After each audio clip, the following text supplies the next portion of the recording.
Welcome to Tizky Sour. I'm Michael Walker. In the middle of last night, Donald Trump ordered the assassination of Iran's most powerful general, Quassem Soleimani. He was killed in a drone strike just outside Baghdad. How should we understand this escalation in US-Iranian conflict? What is Trump thinking, and how will the Iranians respond? To help get to grips with the latest developments, I'm joined by David Waring, teaching fellow in international relations at Royal Holloway University of London, and friend of the show. How are you doing? Yeah. I'm also joined by Iskandar. It's not the lightest of topics. I'm also joined by Iskandar Sadeghi, who's assistant professor in comparative political theory at Goldsmiths. You've written extensively about the politics of Iran. It's your first time on Tizky Sour, but you've been on FM before, right? It is, yeah. Great to be here. Thanks so much. Right, let's first get to grips. I'm going to ask you first. Who is Quassem Soleimani? So if we want to start from the beginning, obviously he is the leader of Iran's Quds Force, which is basically Iran's equivalent sort of foreign operations, part of the Revolutionary Guard Corps, which was obviously formed at the outset of the Iranian Revolution. Mm-hmm. It was founded, the Revolutionary Guard itself was founded as a parallel paramilitary organization, at the outset of the revolution, to basically consolidate Ayatollah Khomeini and his disciples sort of hold on the revolution, as it were. And its mission statement is to defend the political order, the revolutionary political order as it stands.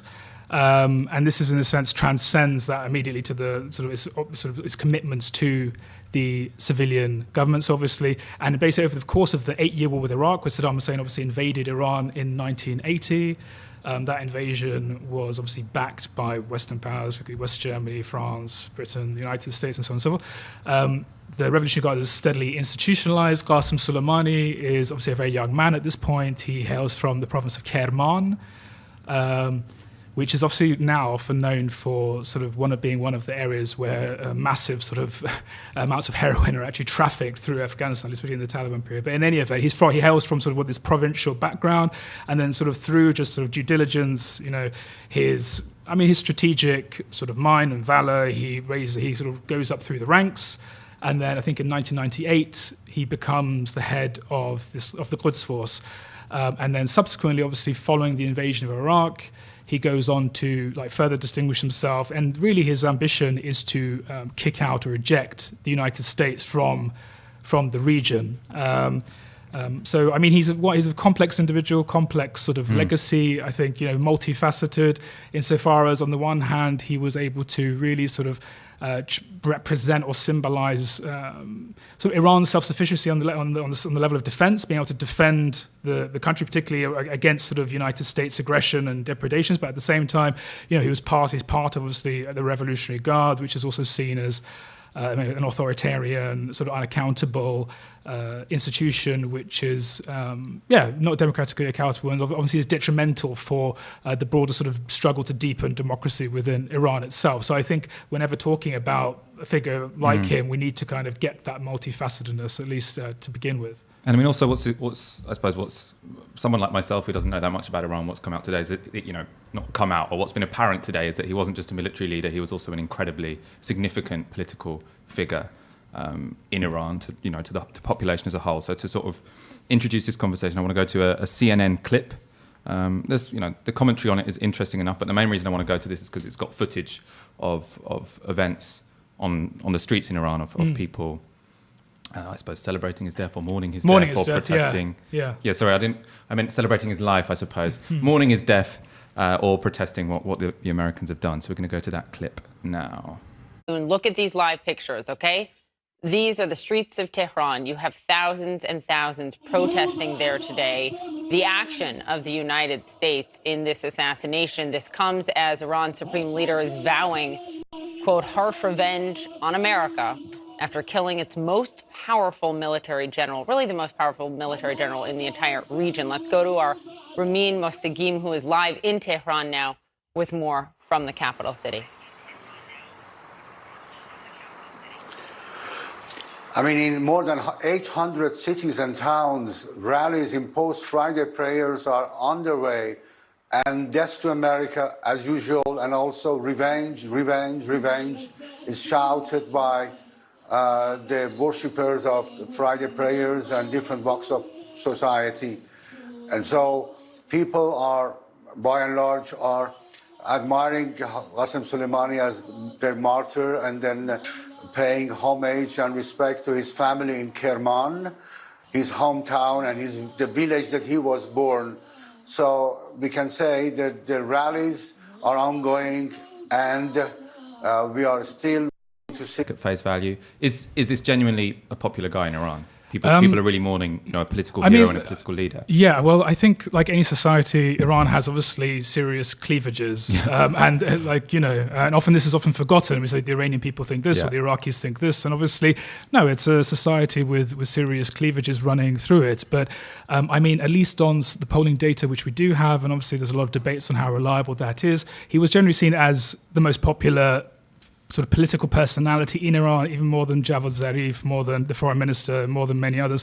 And this, and again, there were many people who obviously probably really might have happy about this or disliked him profoundly or thought that his sort of influence in the region was actually pernicious or negative or reflected badly on Iran or whatever. I'm sure that those voices certainly exist. But the fact that, it's very clear that he was a popular figure, because I was just sort of looking at the reactions, and I was quite surprised, to be honest, the extent from basically liberal religious nationalists who are literally constantly criticizing the Iranian state as a whole, criticizing whether it's corruption, whether it's lack of democracy, whether it's clamping down, whether it's questions of political prisoners, constantly just literally upbraiding the Iranian state, expressing absolute sort of dismay, outrage, and expressing their condolences to that. To obviously even actually grand ayatollahs who have been also dissidents and very critical of the Iranian state, similarly expressing a lot of sympathy. And this is obviously because beyond his sort of role in the region, he was seen as one of the,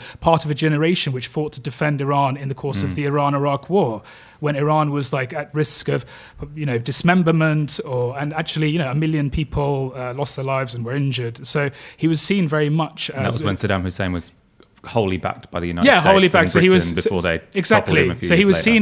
He was seen as much bigger, and he was obviously, representing Iran as a sort of Iranian national figure. And one of the interesting things about him is that he kept clear of a lot of the factional infighting which we would see between reformists and hardliners and all these sorts of things. So for the most part, with the exception of perhaps maybe in 1999, the student protests, where he did actually sign a letter with a bunch of other IRGC commanders basically telling the Khatami government, which was the reformist government at the time, to get a hold on the situation, otherwise there would be repercussions. With that exception, and obviously the conditions of that and under which he signed it and whatnot, we do not know, he was generally above these sort of factional sort of pettiness which we often would see.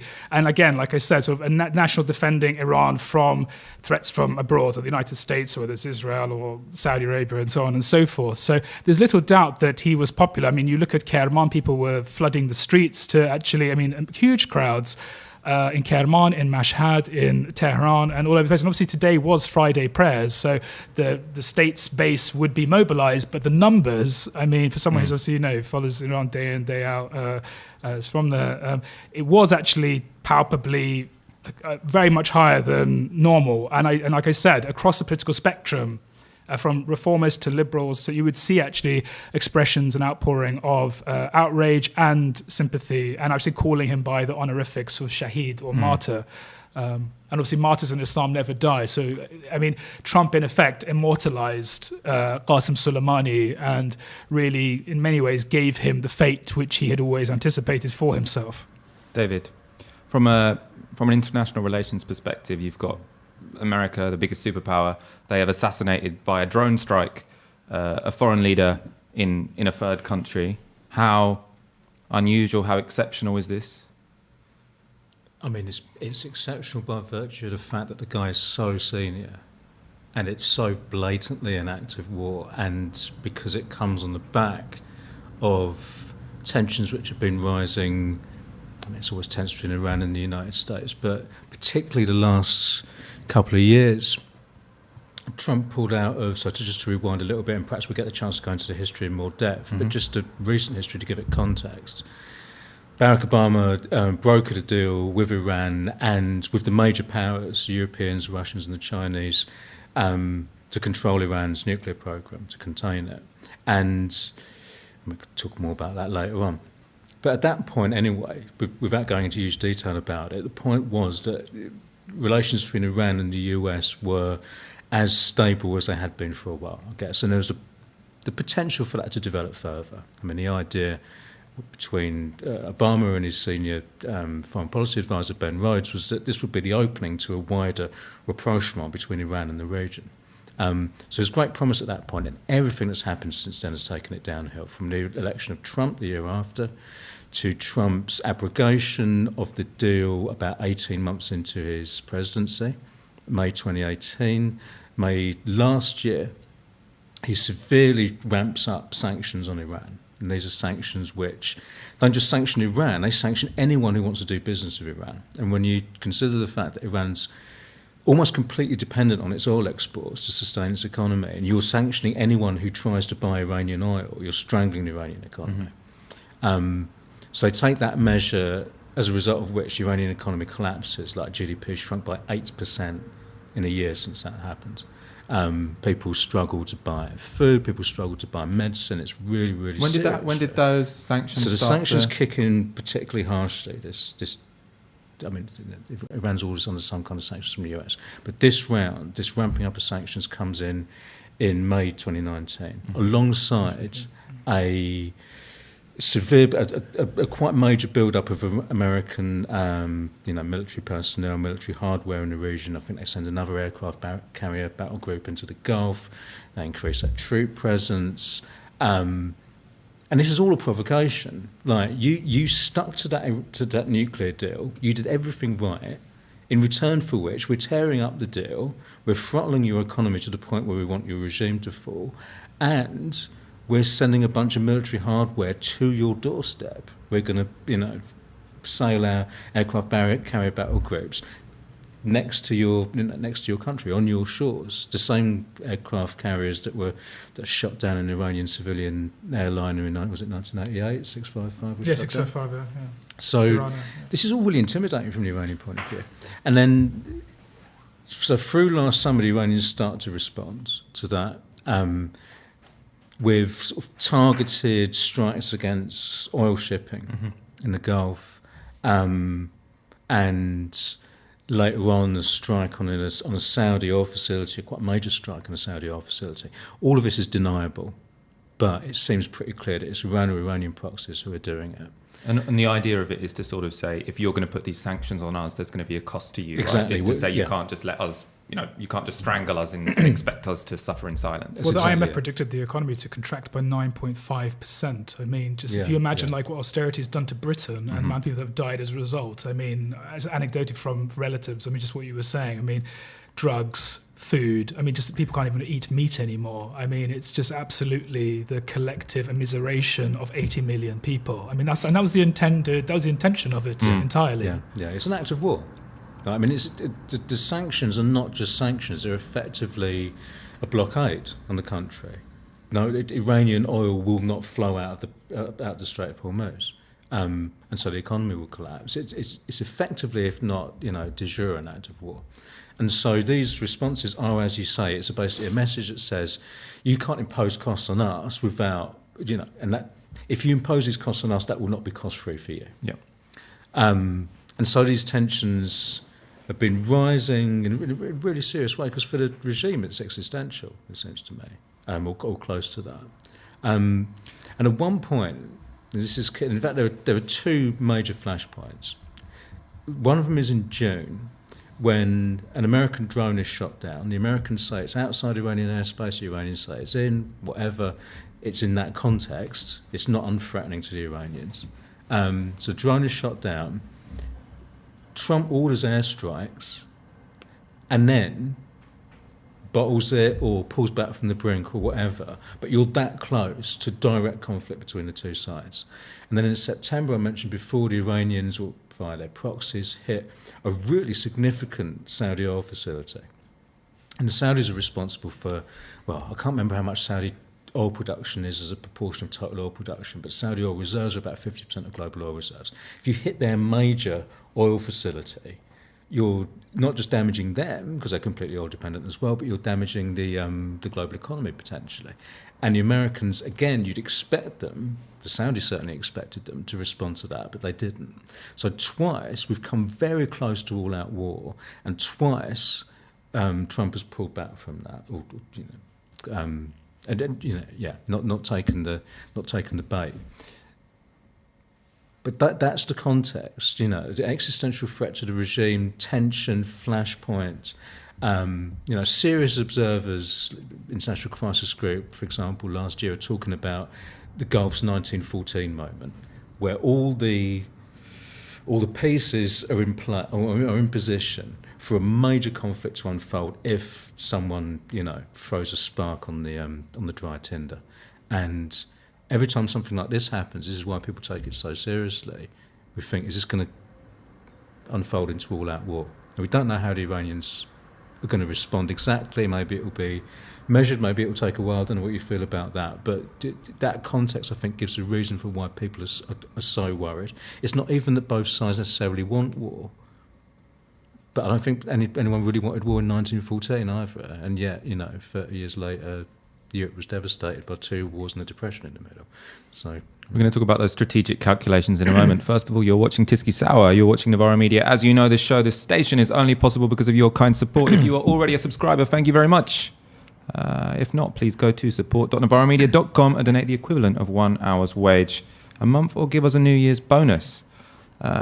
Keep your comments coming. We'll go to your questions at the end. Or if you go on Twitter and comment on the hashtag Tysky Sour, we are even more likely to read those out and answer those questions, because we want more people to come to this show, and that is a way of getting out of our little YouTube bubble, as much as we love you in the comments here.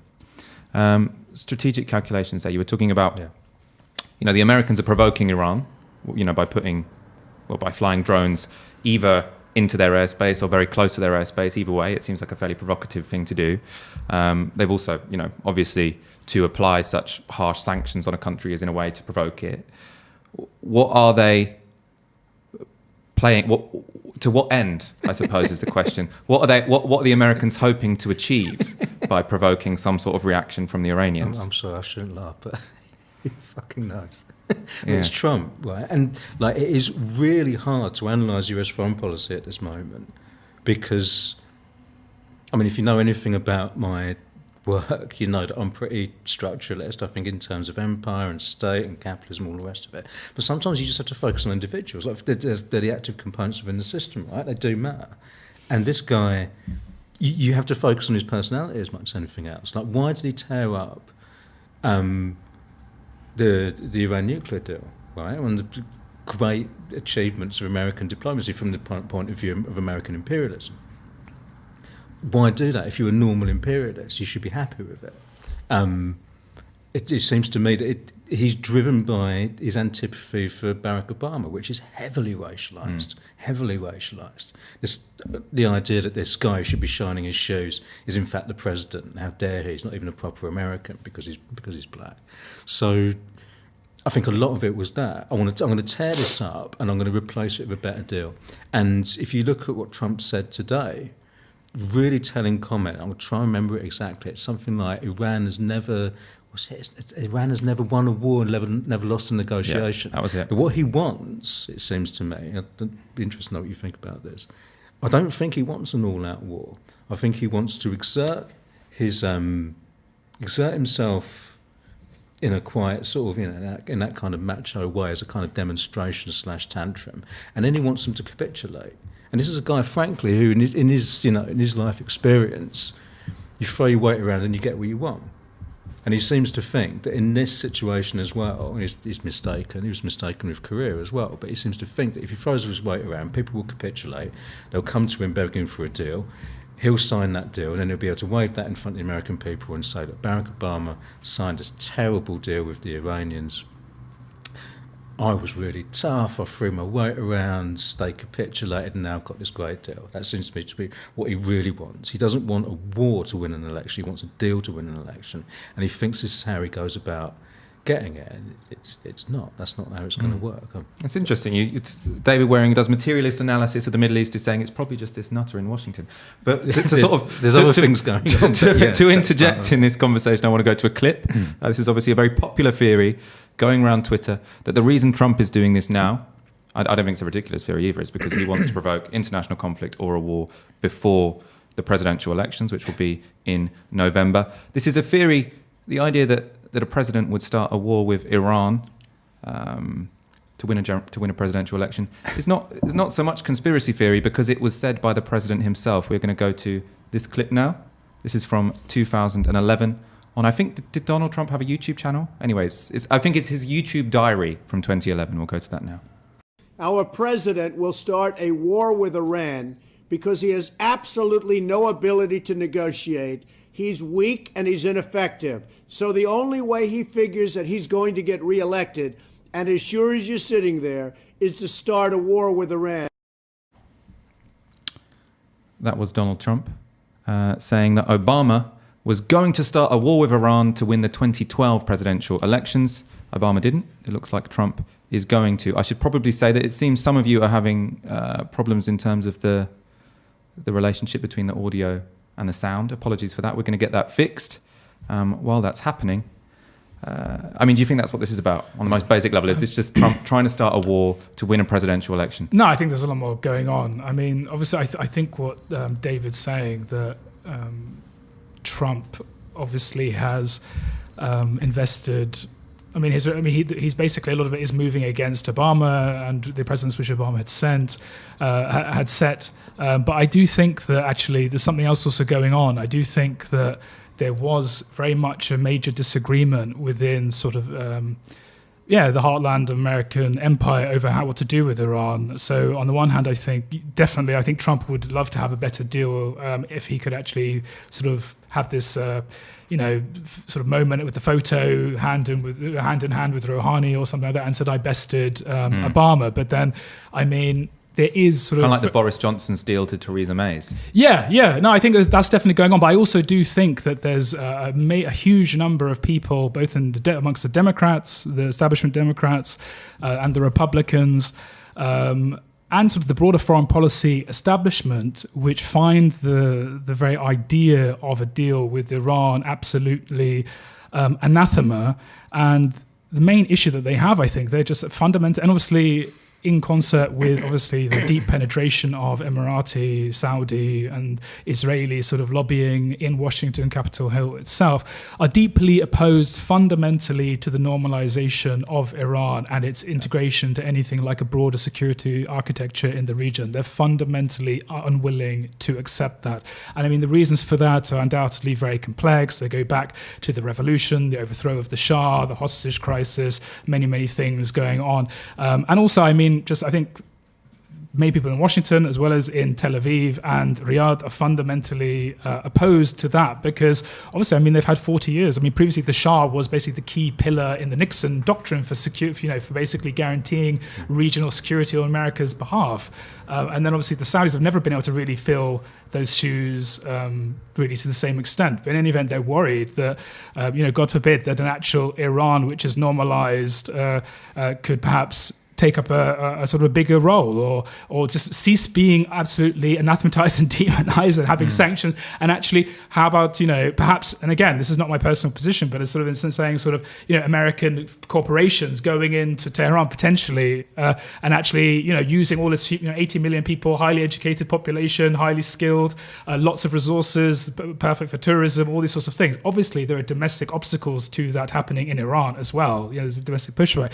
But that kind of scenario is absolutely opposed by both the Democrats and Republicans and many within the foreign policy establishment. And obviously having Iran as a convenient demon is great for Netanyahu, is great for Mohammed bin Salman, is great for whoever happens to be in Washington, because obviously having this boogeyman just necessitates further American imperial penetration into the Middle East. It just justifies it. It says, of course we have to be there. And we've just seen this actually. They've assassinated Quassem Soleimani, and they might, the Iraqi parliament might actually end up ejecting them from Iraq. Perhaps. We have to see.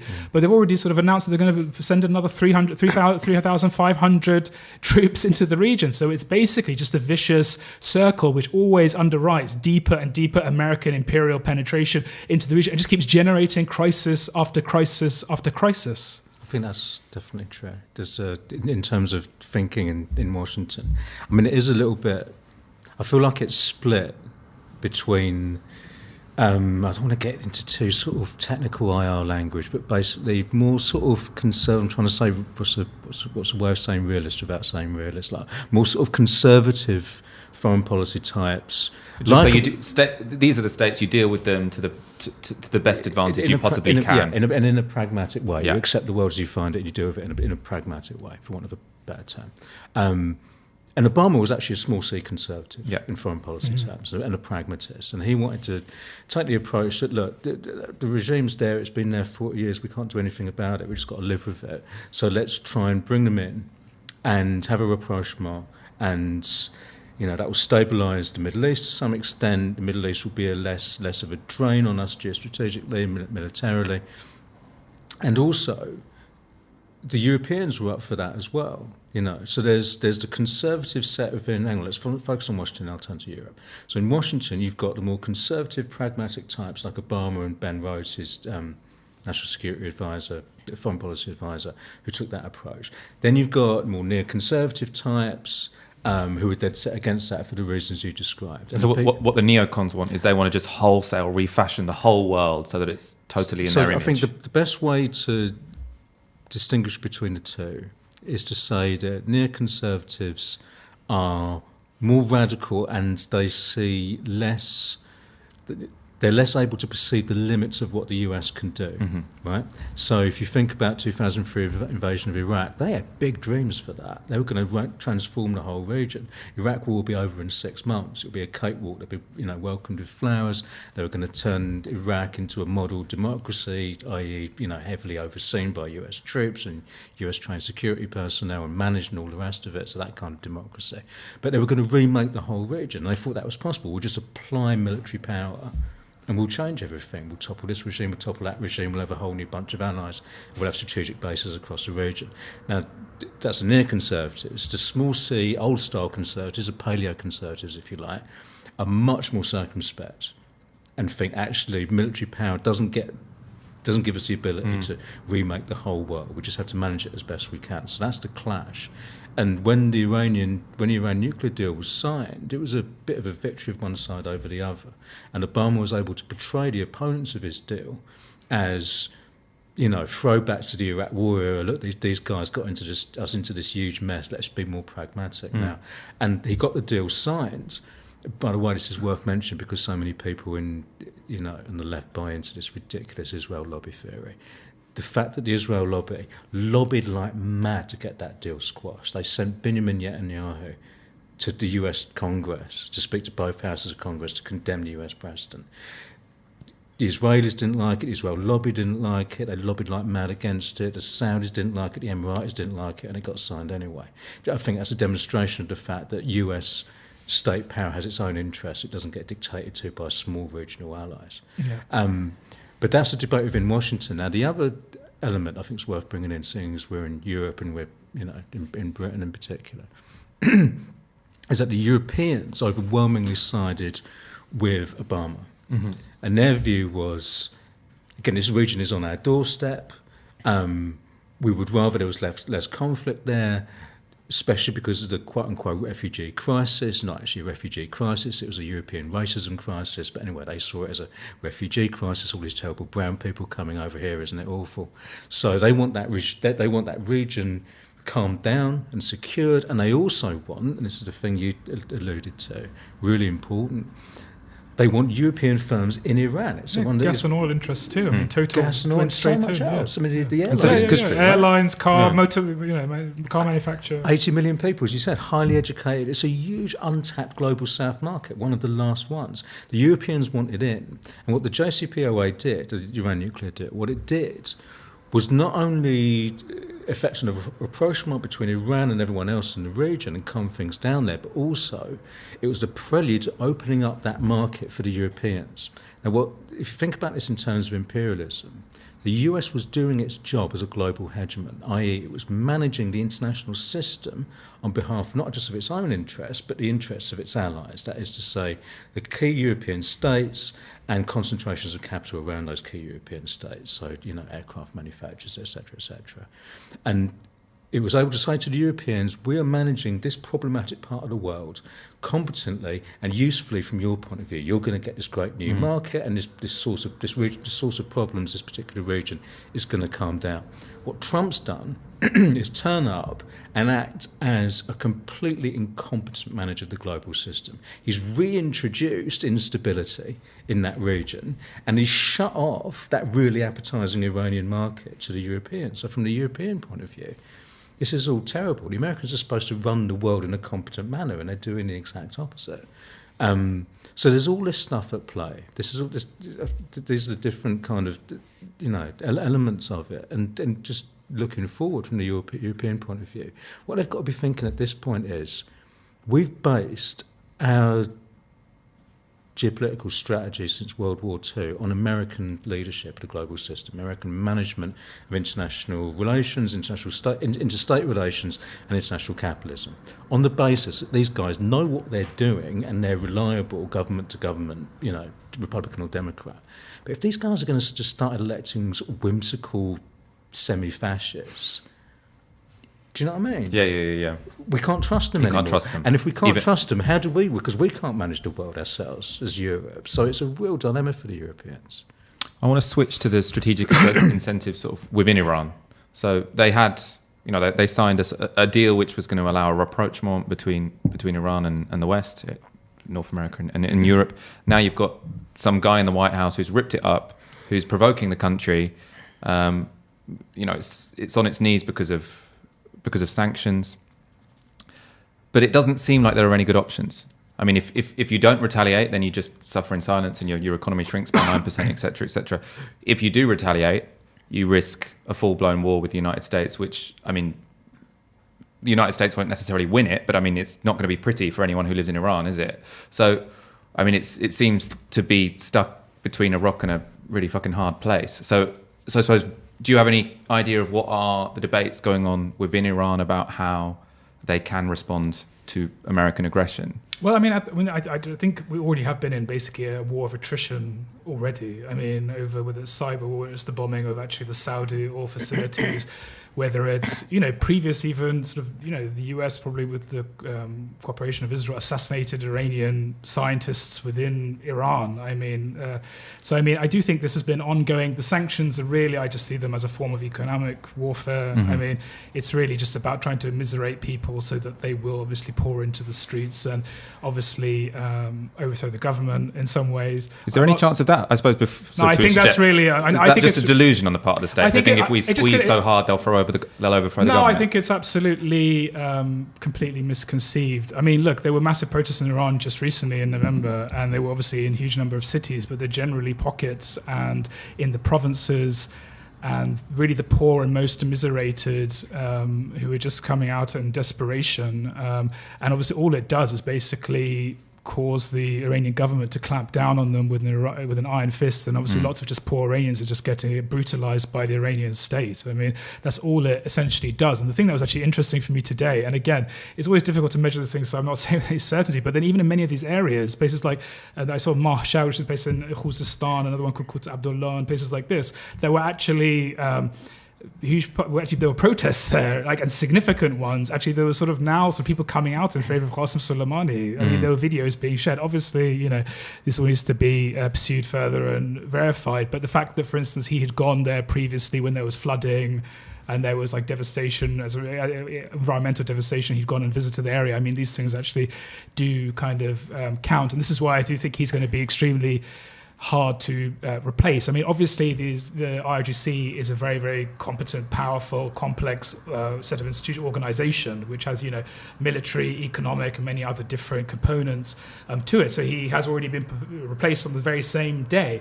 But whether, someone of that stature who actually manages to sort of embody this kind of, sort of Iranian nation and national inspiration, sort of Iran as a rising power as well, kind of this idea. Is he more powerful as a martyr, though, in terms of the Iranian regime shoring up support for itself? I mean, it's going to prevent just fodder for them. As the Iranian state can just, I mean, I was just sort of mentioned this on the Twitter, that it's like basically just created. I mean, as a martyr, he's far, far more powerful than if he sort of aged and the regime has suddenly declined. And there was he had supported, or something. yeah, exactly, and he supported clampdowns internally. I mean, this way that legend will always sort of live on, and we're probably going to see transformations in the urban geography of Iran through roads and highways and statues being built in his honor. So they've given plenty of fodder.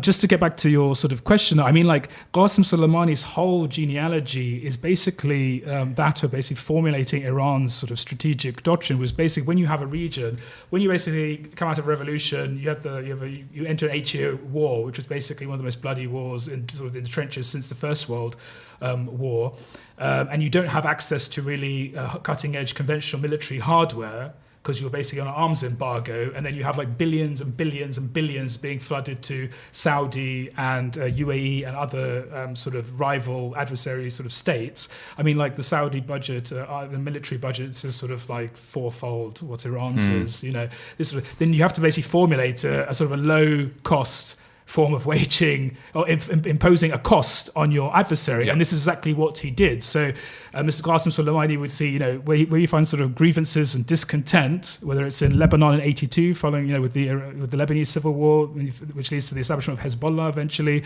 or in Iraq, resisting the occupation, or in the case of the Houthis, which obviously wasn't created by Iran by any means, but obviously it's sort of in a sense become Iran's support for that organization in many ways become a self-fulfilling prophecy.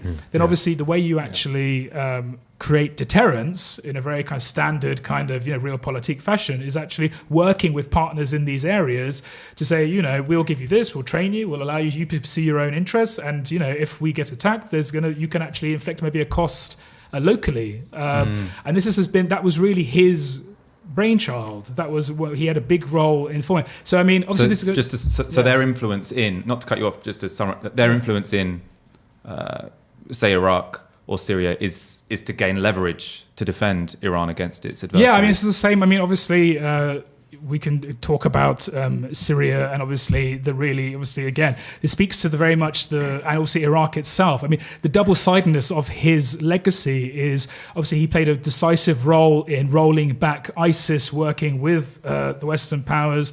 Similarly, obviously, even following the invasion of Afghanistan, they played a role, even collaborated with the US and rolling back with the Northern Alliance, rolling back the Taliban.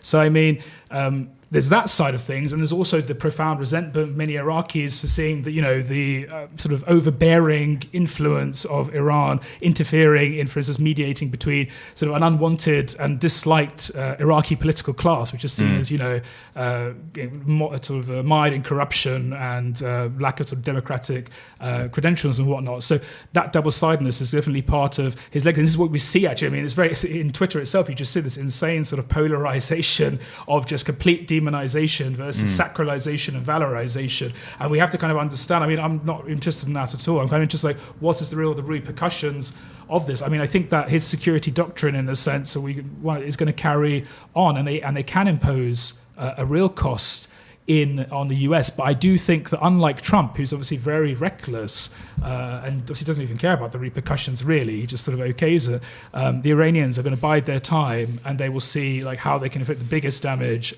with the least sort of potential cost. Let's talk about the British response. Dominic Raab has said, we can probably get the statement up, "We have always recognised the aggressive threat posed by the Iranian Quds force led by Quassem Soleimani. Following his death, we urge all parties to de-escalate. Further conflict is in none of our interests." A very banal statement there from the British Foreign Secretary. It's effectively support, isn't it?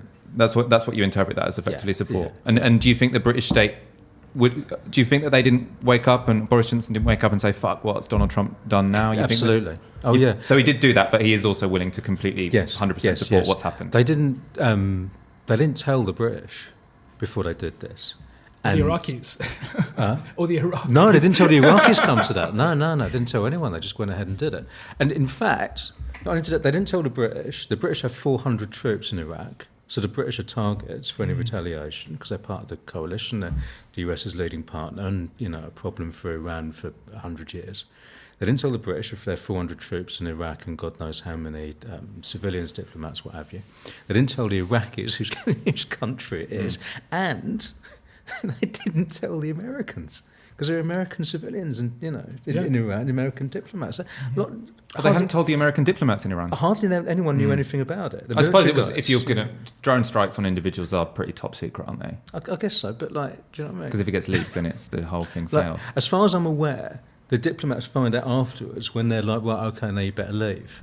Which is potentially a bit late. But are Britain and the EU going to be putting? Well, I suppose it's happened now, hasn't it? But I mean, what is going to be Britain and the European powers' role in any incoming escalation, as it were? Will they be trying to play a de-escalating role, as they're saying in their statements, or what do you see happening? So remember what I was saying before about their view of the Iran nuclear deal and how it was actually really good for them, and they're pretty pissed off that Trump tore it up. Now, since he exited it, what they've been trying to do is maintain the deal by saying to the Iranians, well, the rest of us are going to stay in this deal. Us Europeans, the Russians, the Chinese, and you guys as well should stay in it, even though the Americans have left.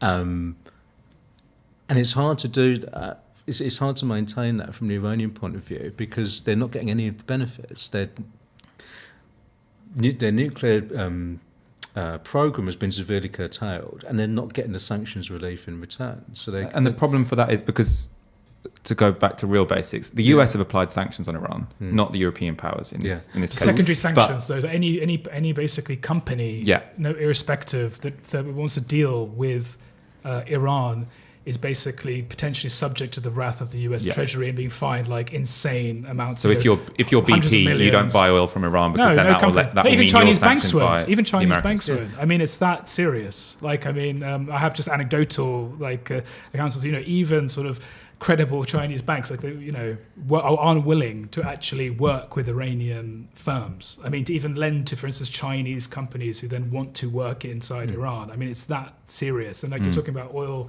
revenues. I mean, Iran, like from 2.5 million barrels a day to like 400,000, something along those lines. I mean, it's like just trickling in the revenue. I mean, this is why, to go back to the process of November, I mean, this is in large part why the Iranian state basically took this extraordinary measure of basically removing this $30 billion subsidy annually on Iranian oil, which obviously then it turns out to be sort of a regressive tax and then punishes basically the poorest initially. They were meant to replace, I mean, previously when Ahmadinejad had done a similar thing, they basically timed it so you had a cash subsidy prior to the removal of the subsidy, so then people would be reimbursed and more so it would actually be beneficial to the poorest classes. But I think because of the extent of the fiscal crisis, they weren't actually able to do that, and it was very incompetently done, and they basically tried to do it on our equivalent of like a Friday night, and just sneak it in, and obviously there was just immense outrage as a result. I mean, the price of oil for people living in Iran rocketed, and the that's price exactly of the kind of thing Americans want, right? Yeah, because exactly. That's the kind of thing that causes political. What is the that's the desired outcome? Yeah. So,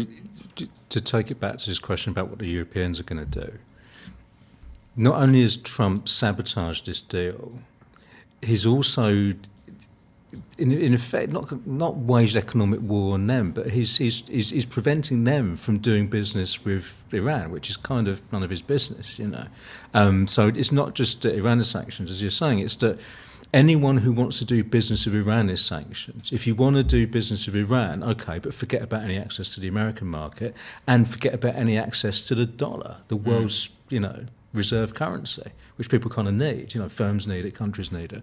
And the Europeans have tried to maintain this deal. They tried to set up a special purpose financial vehicle that will allow companies to trade with Iran and evade US sanctions, but they can't make it work. They want to make it work, and they're interested to make it work, but they can't. So the Europeans, in a way, have tried to stand up to Trump. The British have always been the weak link in this, but certainly the French and the Germans, and the EU more generally, have tried to make the deal work, but it's just extremely, extremely hard. But just to add, just to say one point, I mean, they haven't even been able to even guarantee humanitarian aid. People have actually died because they haven't had access to certain medicines which you can't get. Obviously, Iran is quite self-sufficient in producing medicine, but there's obviously certain specialized things. So actually, children have died from EB. And why haven't they been able to do that? I can see why evading the sanctions is largely. difficult, just as they can't be we have to go on a case-by-case basis, but I think just companies are essentially worried because it's not simply that they'll be bankrupted. Because the US Treasury will just fine them to the point where they're absolutely bankrupt and they can't do anything. I mean, that's also the fear. So the carve-out for humanitarian aid apparently exists, but it's actually nominal because you're effectively saying to anyone, these sanctions are so extreme and so tough that, there's a carve-out for humanitarian stuff. If you want to send humanitarian stuff, that's obviously fine. We're not monsters. But everyone's like... So pharmaceutical companies won't provide specialist medicines because they're worried that they'll find themselves on the wrong side of US sanctions. The Swedish company. I mean, it's really horrendous. Yeah. So in a way, this is making it sound like the Europeans are in an impossible situation. What demands should be made of the Europeans? Could they play more hardball? What more could they be doing? Or the British, for example? I think that's a good question. What do you think? I mean, to be honest, I think maybe in the long term we'll see a transition against from dollar hegemony. This has always been speculated on for decades and decades, and the Chinese are creating this rival geopolitical order. But I mean, this is not something which happens overnight. In the meantime, Iranians are going to be suffering and dying as a result. So I mean, I do think the Europeans are pretty much helpless to do much. And exactly like David was saying, I mean, we've seen this with the nuclear deal. I mean, Federica Mogherini and various others, who was the foreign policy chief at the EU, was very adamant about trying to maintain it, to preserve it. And I think she was really well intentioned and tried everything she could to try and do so. But, their hands are tied. I mean, they just can't. This is the thing. I mean, I remember I wrote something just when Trump got in, and I had a lot, and I remember the commentariat coming saying, he'd write on Iran, sort of saying, they can't do anything. Trump can't do anything. He's not going to be able to tank this. I'm like, you actually really just undermine exactly what sort of David was sort of saying, though. Like, Trump has sacrificed this sort of role of saying, I'm going to organize international capital on behalf of, the world system. He has basically sort of given that role up, but they still have immense power through the Treasury, through international financial organizations, through the hegemony of the dollar, and they can really exact a price. And we've seen this, and it was predictable, to be honest. I mean, when you first saw his cabinet, it was just packed with neoconservatives from like Giuliani, and then obviously then Bolton came in. I mean, Pompeo himself is like a rabid evangelical. I mean, it's the thing. The people around. He has his own vision, I guess, but then he's always got like very, very hard line, sort of neocon type sort of personalities around him, which are always kind of pushing him as much as they can without losing their jobs. Yeah. Do you want to look at how the Europeans and the British are going to approach the next few days and weeks in terms of if a conflict breaks out? Is that what you were asking us? Yeah, I was sort of asking in terms of what should be, because lots of people who are viewing this are thinking, what demands can we make of our government? What would we be if we were protesting the British government? What would we be protesting? But keep it quick, because I want to go on to the lens which we will view many things on Novara Media over the next few months, which is the Labour leadership election. Right. We should also probably just talk about the left just generally, how it should actually position itself to this issue because obviously we're inevitably going to get the typical debates over, we're obviously not defending the Iranian state, but we're actually worried about the process of war. Let's do this through the lens of the Labour leadership election, because a lot of these issues come up in the tweets. So we are going to start with, obviously for the next 3 months, we're going to looking at the direction that the Labour Party is going to take. It's currently led by an anti-imperialist. We can go to his statement at the end. I think I've put it in here. But all at the moment, the various contenders are going to have to respond to various events to try and show us what kind of Labour Party they will be leading, what kind of opposition they will be leading, and potentially that will be leading the left as well. It depends who wins, I suppose. We're going to start with Keir Starmer, who had a very weak one to begin with. He said earlier this morning, this is an extremely serious situation. There's a clear danger of further violence and escalation in the Middle East. We need to engage, not isolate Iran. All sides need to de-escalate tensions and prevent further conflict. That could have been written by a sort of banal centrist bot, couldn't it? And in fact, it matches Jess Phillips, so yes. No, Jess Phillips actually came out with a slightly better statement. It was pretty banal, wasn't it? Well, Jess Phillips said, I'm changing the order, which Fox might be annoyed at, but is that okay? Jess Phillips said, reckless foreign policy does not show strength. It's not a game. The consequences of the escalating tensions between the US and Iran are not to be underestimated, not just once again on the civilians in the region, but on the whole world, I suppose that's pretty similar, isn't it? At least she called it reckless.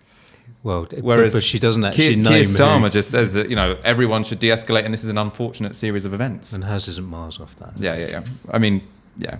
What's interesting is the fact that Keir Starmer makes this really platitudinous, vague statement, not criticising the fact. Remember, what Trump did is a massive escalation. There's these. We didn't talk about the sequence of events leading up to, because he didn't just hit Soleimani out of the blue.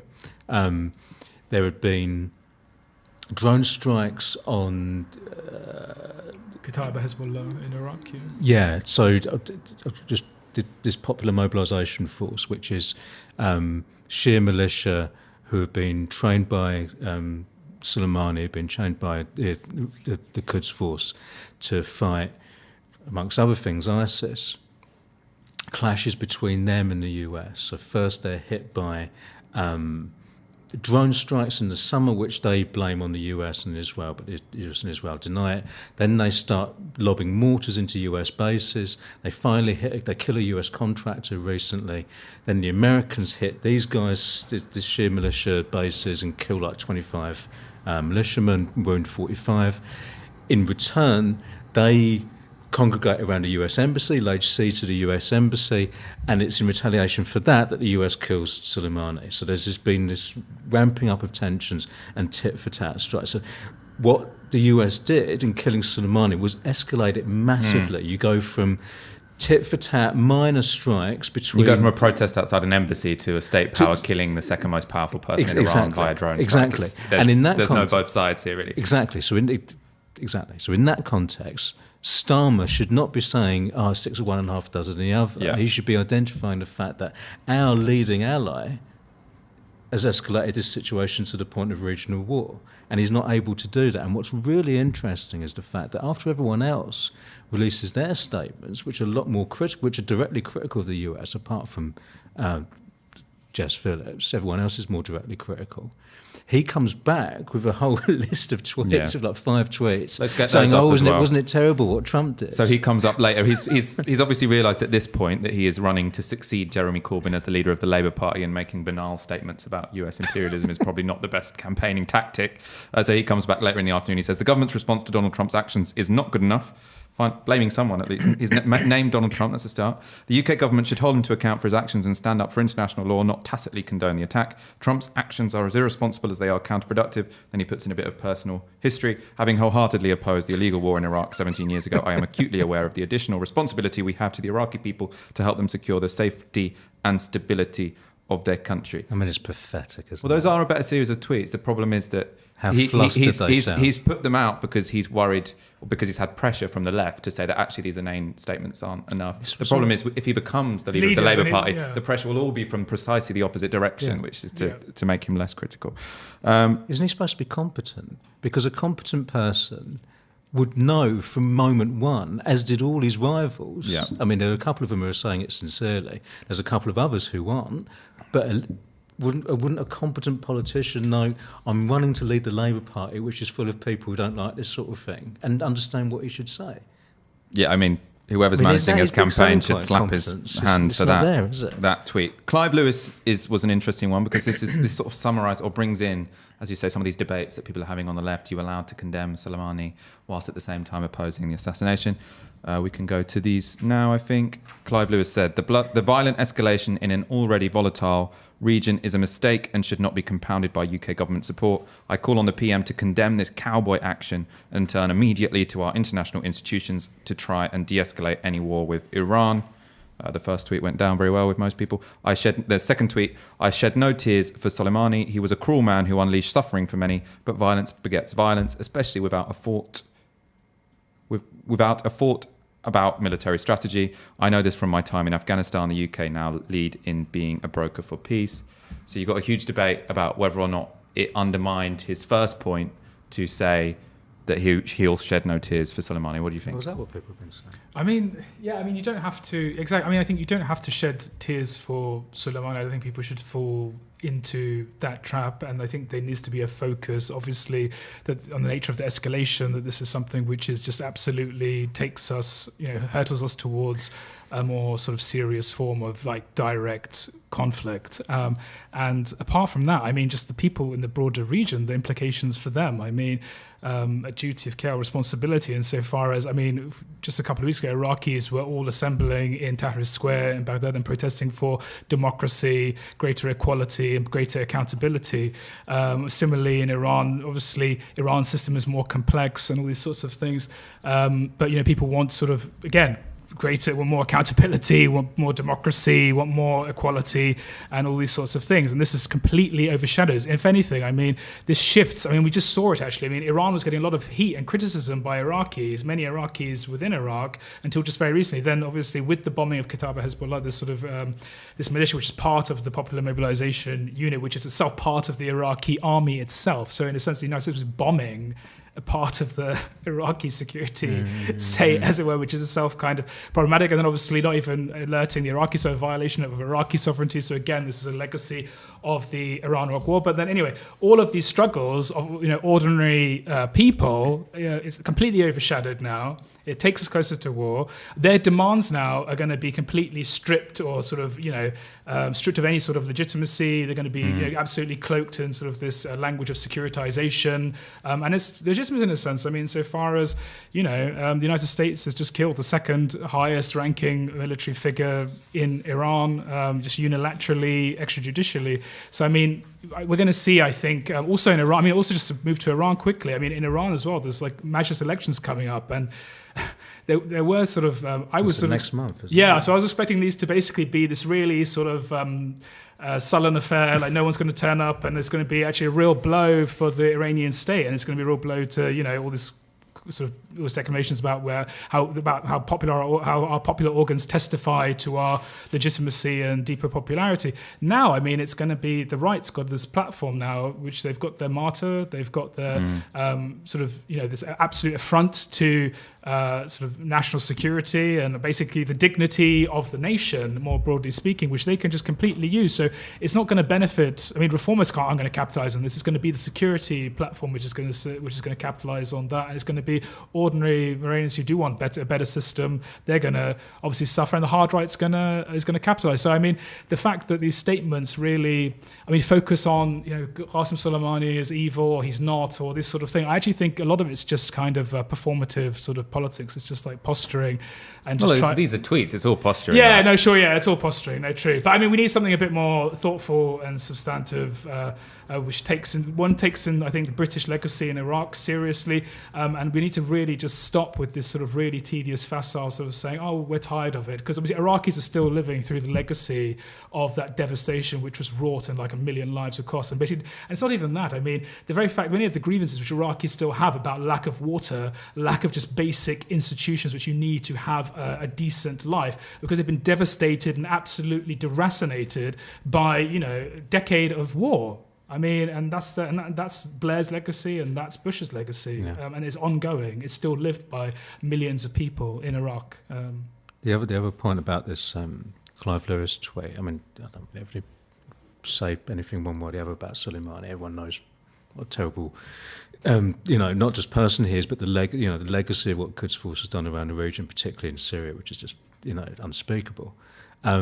So say what you like about him, that's fine. My problem with those tweets is, one, that he calls it a mistake. I think it's really important to distinguish between crimes and mistakes. And an extrajudicial killing is a crime, and it's an act of war. And as an act of war, it's a crime as well. It's an act of aggression. There's nothing justifying it. The Americans, in their early statements, were saying, oh, this will take out a bad guy, and only later on we're saying, oh, but there's an imminent threat as well. There's no imminent threat, and therefore it's criminal. Yep. Now, you shouldn't be calling something that's a crime a mistake. And the thing he says in his next tweet is this thing about, oh, you've got to have a clear strategy. What, when you're committing a crime, you've got to have a clear strategy?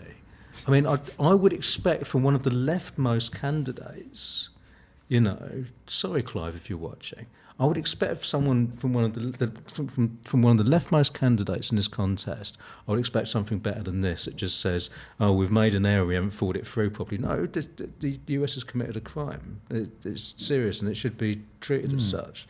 And this is one of the problems. The way we talk about foreign policy in the West, in Britain, where we talk about it in terms of the underlying assumptions. We're the good guys, we do nothing worse than make mistakes, and people who are criminals and do bad things are the external people, the people out there, the other, And that draws on British patriotism, our default sense of self. We're the good guys, the evil comes from without, we do nothing worse than make mistakes. With Iraq, the way we talk about Iraq, like we didn't have an exit strategy, we mucked up on reconstruction. No, it was a crime. It's an act of aggression, And if we're not capable of talking about ourselves in those terms, we're not doing our job as a left. It's the left's job to critique that stuff and say, no, the West isn't a benign force for good in the world, And if we can't do it when Donald Trump is doing things like this, then when can we do it? So, Clive needs to rethink there, and I think it was Rebecca Long Bailey who got it right. Let's go to Becky Long Bailey's. With this assassination, President Trump is pushing us to the brink of another disastrous war that would cost countless lives, further destabilise the region and make us all less safe. Our government should help de-escalate tensions, and we must resist any rush to war. For a while there was disquiet. When is Rebecca Long Bailey going to tweet? She's got a bit of a reputation for taking her time with these things, but you think it was worth the wait and that was the best one? Yeah, my issue with her is not her politics. My issue with her is she going to bring over to any leadership that she has the same people who screwed up Corbyn's leadership. But as long as she doesn't do that, then politically she's fine. That's not the issue for her. The issue for her is the associations. Let's go with Jeremy Corbyn's to finish. On his way out, the US assassination of Quassem Soleimani is an extremely serious and dangerous escalation of conflict with global significance. The UK government should urge restraint on the part of both Iran and the US and stand up to the belligerent actions and rhetoric coming from the US. He's always good at condemning imperial actions from the United States. One of the things he was always excellent at. Yeah, it's his thing, isn't it? That's his thing, exactly. Let's get some questions from the audience. Interesting. I love this because this is so 99.9% of people who come on the show would have no idea how to answer this question, but I think you will. Within Iran, it seems to me there is no embryonic party to emerge to take working class people's struggles forward. Could you comment? Well, the legacy of the left in Iran historically is really very, very strong one. It had one of the largest communist party in the course of the Second World War. Then, a very, very strong underground sort of guerrilla movement, and then obviously it re-emerged in 1979, but then was obviously crushed and absolutely pushed aside by the rise of, Islamists and Khomeini and his followers to power. And then subsequently, there was the reformist movement between 1997 and 2005, which largely had the platform of we need to return constitutionality and basic sort of civil rights and all these sorts of things, the freedom of the press to Iran, and enshrine these institutions in a way which many of them have been prefigured in the constitution, but when that was obviously pushed back by the right, clamped down. Insofar as we have many of them have actually very much a blindness on issues of social justice. And one of the ironies actually of the development of Iran's reformists is that many of them actually started to sort of left-wing sort of Islamists, and then gradually over the years moved towards a sort of a more liberal sort of perspective, and then really had abandoned much of the talk about whether it's imperialism, but also actually questions about exploitation and workers' rights and all these sorts of things.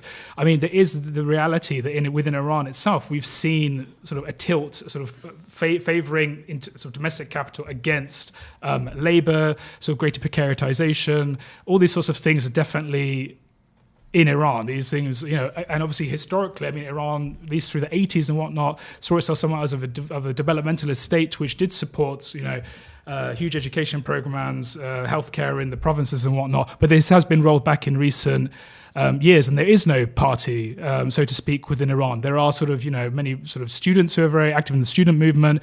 There's sort of increasingly an awareness that inequality is a problem amongst the reformers, but they're largely politically neutralized. So what we have is really an opposition in exile, which is profoundly, pathological, really, and a lot of it's dependent on US imperialism, pretty much, or other imperial, or has been NGOized in a sense that they basically set up NGOs and they've got no broader political platform, let alone a socialist one.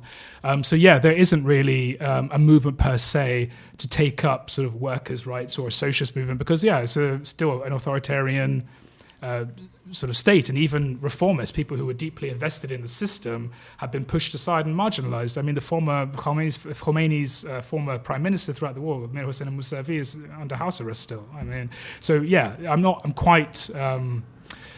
I'm quite sort of pessimistic, but I mean, I still see sort of, Iranian students and people mobilizing and trying to sort of critique neoliberalism and its iteration in Iran. But as for a broader movement, this is the reason why there's not going to be that breakthrough, or you're going to see immiseration of the poor people who are going to be scattered, but there's no way of actually mobilizing them politically unless there's a political opening of some discussion, which obviously isn't going to happen as long as Iran feels this existential threat from the outside.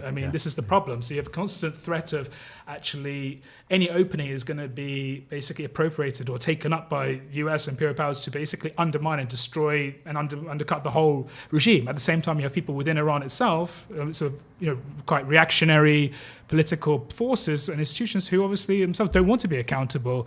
And then you have the ordinary people, and you have reformers who obviously do see the writing on the wall and do see the system changing. But at the moment, we're in a deadlock. I'm not very optimistic, to be honest. It's really interesting if you think about the parallels, and you're going to tell me if this is facile, but the parallels between Iran and so many other states in the region where you've got large youth populations, and in terms of the economic model, you've got a kind of state-led development model that effectively ran out of roads, and then an attempt to neoliberalise to some extent, coupled with a sort of crony capitalist class attached to the state at the top. A parallel potentially you can draw between perhaps Turkey and Egypt, certainly Egypt and Iran, in terms of the role that the military plays, not just in politics but in the economy as well, and the corruption around the that. main difference, I think that Egypt's a very illustrative example insofar as because it actually speaks to the broader role of imperialism in the region. And so far, when, for instance, you saw the Arab Spring in Egypt, basically the Obama administration and they basically sought to consolidate the military and ensure, because there's decades of cooperation, so they moved to those kinds of states which are in a sense US allies, they moved to stabilize, whereas states like that are seen anti-status quo or adversarial or whatever, they moved to basically throw everything at it to destabilize it. And I think that's exactly what they would do in the case of Iran. I mean, it was similarly what we saw obviously in Syria, and obviously, on the one hand, we have Iran sort of moving geopolitically to basically support the sort of the Syrian regime, and that has like horrendous consequences for ordinary, millions of ordinary Syrians. And on the other hand, if any sort of sense of instability in Iran, we see sort of the US does try to very much to capitalize on it, and that convinces obviously Iran that it needs to be very strong and not to open up, because any sort of broader opening, any sort of glasnost, so to speak, will be sort of manipulated, and then you'll have it steamrolled into something else, like a form of civil war, and that's exactly what they're very wary of. I mean, tying that back to the question that was asked, I mean, there's a crisis of capitalism in the region that actually, I think, transcends the boundary between US allies on the one hand and the so-called axis of resistance on the other, where you've got economic problems in places like Syria and Iran, which is not dissimilar to economic problems in other parts of the world, and it's about the failure of the regional economic model, about the way the region's economic model plugs into global capitalism for imperialism. And in all of these places, their capitalisms might be in crisis, but unfortunately there's been insufficient presence of an organised left. There's been youth movements, but without that kind of that level of organisation that allows them to break through, seize power, control it and transform these countries. And another thing that's just really interesting is the fact that despite the fact that you've got this Iran-Saudi, pro-US, anti-US fault line in the geopolitics of the region, on both sides they're counter-revolutionary. Like the Iranians playing a counter-revolutionary role in Syria, and Saudis playing a counter-revolutionary role in Yemen and Bahrain. I think these parallels are quite interesting. But I also just think, I'll just go back to what you're saying. I mean, exactly. So you see sort of, I guess, these anti-colonial often struggles with its Nasserism in Egypt or the Islamic Revolution in Iran, which came out of this sort of broader constellation of anti-colonialism, strong state, state-led development, all these sorts of things. And then by the time of 89, with the crisis, the collapse of the Soviet Union, that kind of, imaginatively, there's nowhere really to go. Socialism is seen as been defeated, and the only real option is to actually open up to foreign capital. Iran is obviously in this dilemma because it seems any sort of opening, at least by those sort of unaccountable, like the Revolutionary Guard, like the Supreme Leader's Office, all this, do see foreign capital as a way of basically reinstituting neo-colonialism within Iran. So they're very, very hostile, whereas reformists and those who are sort of more technocratic class in the political elites have actually often sought to push forward that sort of agenda. So we need to integrate, we need to join the WTO, we need to actually have a good relationship with the IMF and these sorts of things. And actually the recent subsidy reforms in Iran, I mean, if you looked at the Iranian correspondence with the IMF over this, they're very, very positive and rosy. Because the IMF in favour of removing subsidies. Exactly, yeah. That's classic, isn't it? They did the same with Egypt, isn't it? Yeah. Marie-Len asks, Iskandar, do you not acknowledge that in fact supporters of the Iranian regime are a minority and the footage of mourning in Iran was state propaganda? I mean, I'm sure a lot of it is state propaganda, and it happened on a Friday, as I said, during Friday prayers, but I just don't buy this idea that everyone who actually had an outpouring of distress and anger over the assassination of Quassem Soleimani is basically some person who's just been given, it's some client who's been given, a free sandwich or something. I mean, I just don't. This is often what you hear in the Iranian. I mean, this is why they've been projecting sort of the collapse of the regime for 40 years. I mean. Look, you don't have to approve of the regime. You can hate the regime. You can criticize it to the cows come home, and you can absolutely upbraid it as much as you like. And it's got plenty of reasons for us to do that. But I mean, having some sort of naive, sort of misplaced kind of understanding of how its base works or how it taps into Iranian nationalism and other things, sources of legitimacy, is also, I think, just a fool's errand. I mean, we need to have a proper appraisal, and we can say, the Islamic Republic is very weak here, it's very weak there, but it does have certain strengths in a very descriptive sense, which are a source of resilience, and we just have to take that seriously. And as I was sort of saying, it wasn't simply just people in the streets. I mean, I was saying everyone from people who dissidents in exile were expressing sympathy for Quassem Soleimani. I mean, I've even seen royalists, actually monarchists, because he has this sort of extra national role, and it seems projecting Iranian influence. And again, we're not there to approve of this. I mean, we're not here to indulge Iranian nationalism, but that capacity, what he's done, has a lot of cachet, has a lot of support, and it can garner support. I mean, just have to acknowledge it. Is it right to say that here you've got to turn to a large extent to the Iran-Iraq war as a kind of, almost like a founding myth of the modern republic? And I don't mean myth in the sense it didn't happen. I mean myth in the sense it takes on this, story. Yeah, like similar role to World War II in Britain, where it becomes part of who we are. We stood alone against the Nazis. We didn't stand alone at all, but we stood alone against the Nazis. And in that case, we stood alone against Iraq. No one was prepared to arm us. Everyone was supporting Iraq. Totally. And we did Iran stand alone in that war? Did they have Soviet? I mean, backing? they had. Really, the reason for the support for the Syrian regime is exactly because Syria was the only real Arab state which stood with Iran as well. So even that has sort of a historical sort of link. And again, it's not about sort of indulging or approving, but we have to sort of take that part of the story very seriously. We can also say, okay, the war also facilitated the consolidation of the Islamic Republic and the annihilation of dissidents and other voices which emerged at the point of the revolution. I mean, that there was a massive coalition, and as we see, they progressively are just erased from the story, and it basically allowed the Khomeinis to really colonize that story. But it also became a national story, because basically when you have millions of people mobilizing throughout the entirety of the country, their whole raison d'etre is basically to defend the country's borders because they were invaded. I mean, we were invaded by Saddam Hussein. It wasn't Iran